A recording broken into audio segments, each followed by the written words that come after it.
Amigas y amigos del pensamiento crítico, ¿se han preguntado por qué en México es tan fácil lavar dinero? Agárrense, porque esto no es cualquier cosa. En 2012, el banco HSBC lavó casi 900 millones de dólares del narco mexicano y colombiano. Pagó una multa de 1.900 millones, pero siguió operando como si nada. En Suiza, Julius Baer fue sancionado por permitir dinero sucio de Venezuela. Y en México, 3 instituciones financieras acaban de ser vetadas por Estados Unidos sin juicio, sin multas, sin defensa pública, así, sin más. ¿Pero qué está pasando? ¿Cómo puede un correo del Departamento del Tesoro hacer que se incendie media banca mexicana? ¿Y por qué nadie levantó la ceja hasta que el golpe fue global? El pasado 24 de junio, el Departamento del Tesoro de Estados Unidos mandó una instrucción fulminante a todo su sistema financiero. Queda prohibido operar con Vectors y Banco Intercam. ¿Su motivo? Bueno, pues supuestos vínculos con redes de financiamiento al narcotráfico, específicamente dinero relacionado con el tráfico de fentanilo. Pero lo más inquietante es que no estamos hablando de acusaciones judiciales. No hubo corte, no hubo pruebas públicas, no hubo proceso. Fue una orden ejecutiva amparada en la ley que permite sancionar con la mera sospecha. Y eso basta para que los bancos gringos corten de tajo cualquier relación comercial, porque si no lo hacen, lo sancionan a ellos. Aquí en México el gobierno se apuró a decir que todo estaba bien. Hacienda afirmó que revisó los casos y no encontró nada raro. La Comisión Bancaria y de Valores tampoco ha dicho nada, y la Asociación de Bancos muda. Pero mientras tanto, decenas de empresas mexicanas ya están consultando con sus abogados si deberían retirar su dinero. Porque esto no es solo un tema de 3 nombres, es un aviso, un mensaje claro que dice que nadie está a salvo. Si en Estados Unidos consideran que colaboras directo o indirectamente con el crimen organizado, te cortan del sistema global y punto. Aquí no hay juicio ni derecho de réplica, solo hay impacto. Y amigos, ya se siente en todos los pisos de la banca mexicana. México y el lavado legalizado. Aquí va el dato que más escuece. México tiene uno de los marcos legales más robustos de América Latina para combatir el lavado de dinero.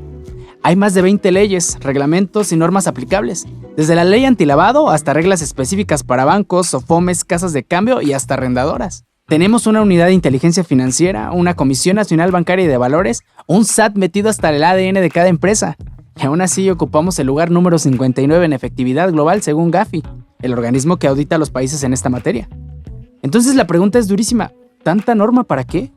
Hay una cultura del cumplimiento que parece más diseñada para evitar multas que para frenar delitos. La mayoría de los oficiales de cumplimiento, compliance officers, en México dedican 85% de su tiempo en llenar formatos, responder a auditorías internas y protegerse de sanciones regulatorias. ¿Cuánto queda para investigar de verdad? Bueno, pues un 15%, con suerte. Mientras tanto, los operadores financieros del narco sí tienen tiempo, también recursos, y a diferencia de nosotros, no tienen miedo de cruzar líneas. Hay bancos que sí hacen esfuerzos reales, pero también hay otros donde el cumplimiento es puro maquillaje. Casos donde se falsifican matrices de riesgo para permitir operaciones sospechosas durante lapsos calculados. Y cuando llega la supervisión, todo regresa a la normalidad como si nada hubiera pasado. Por eso las cifras oficiales son escandalosas.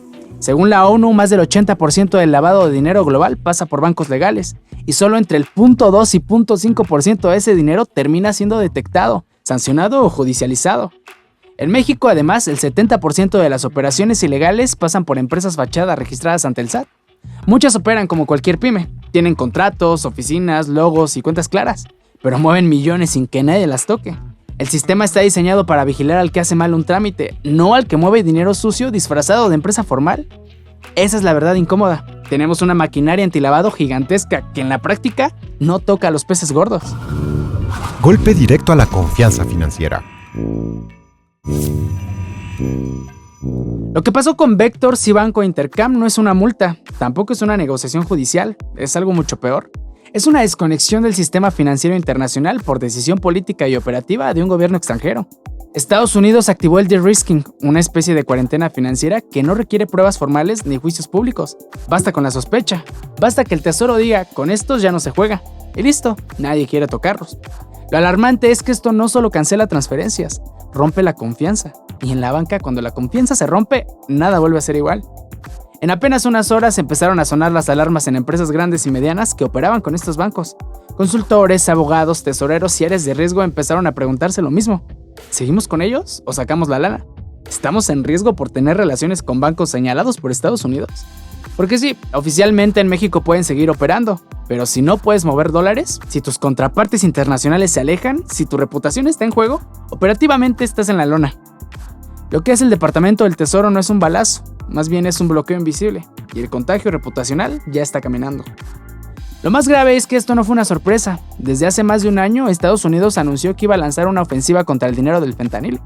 Crearon una unidad especial, la Counter Fentanyl Strike Force, con poder similar al que tuvo el Patriot Act tras el 9/11. Empezaron a tratar a los cárteles como terroristas. Esto significa que las reglas cambiaron. Ya no se necesita una acusación directa. Basta estar cerca del flujo de dinero que pueda, directo o indirectamente, estar vinculada con estos grupos. Y cuando Estados Unidos define qué es cercanía, no hay juez que valga. El punto no es si estos bancos son culpables o inocentes. El punto es que el daño ya está hecho. Y lo hizo un correo. Silencio, negación y riesgo sistémico.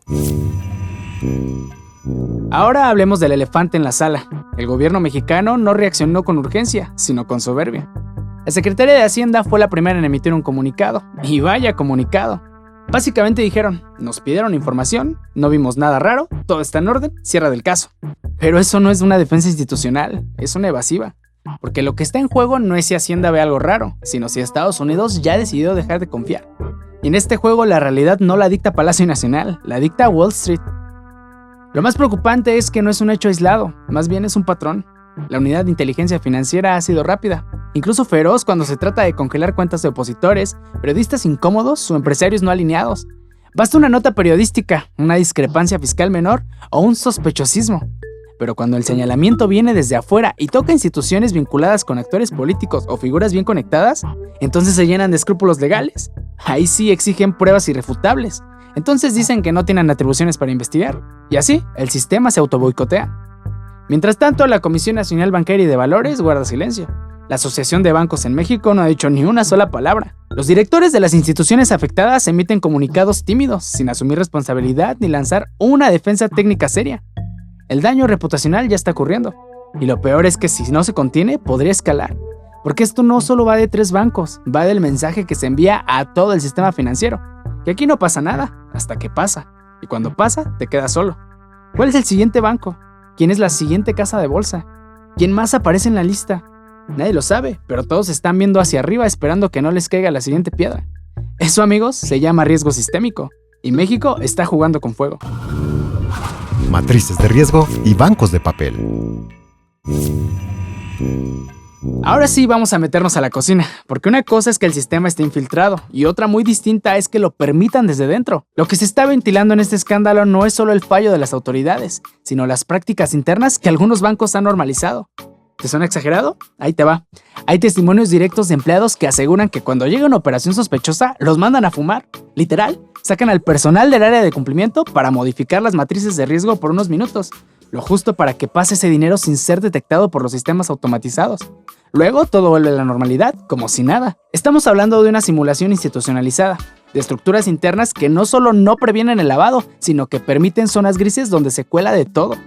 Y no son bancos pequeños, son instituciones con presencia nacional, con campañas de publicidad, con sellos de transparencia. Lo grave no es solo la operación, sino la tolerancia, porque cuando se denuncia, muchas veces la respuesta es ignorar, minimizar o hacer que los equipos enteros renuncien, como ha pasado en casos documentados, cuando el sistema prefiere sacrificar al equipo entero de auditoría antes que revisar a fondo lo que está ocurriendo. Y ahí sabes que el problema es estructural. Y ojo con este otro dato, más del 70% del lavado en México se hace a través de empresas fachada. Muchas de estas están registradas formalmente ante el SAT, tienen contratos, oficinas, logos y hasta presencia digital. No tienen operaciones reales, pero sí mueven millones. Si esto pasa y nadie lo ve, no es porque fallen las leyes, es porque el sistema elige no mirar. Y mientras tanto, los operadores financieros del narco están cada vez más sofisticados. Ya no usan maletas con efectivo. Ahora usan fideicomisos, transferencias, esquemas cruzados y a veces usan las mismas oficinas que cualquier empresa legítima. La banca mexicana no solo está expuesta, está debilitada por dentro. ¿Quién sigue? ¿Y qué va a pagar? Y ahora sí, llegamos a la pregunta que todo mundo está haciendo, en voz baja o en llamadas discretas. ¿Quién sigue? Porque si esto le pasó a 3 instituciones medianas, con presencia nacional y sin historial criminal público, ¿quién pide que mañana le toque a otra?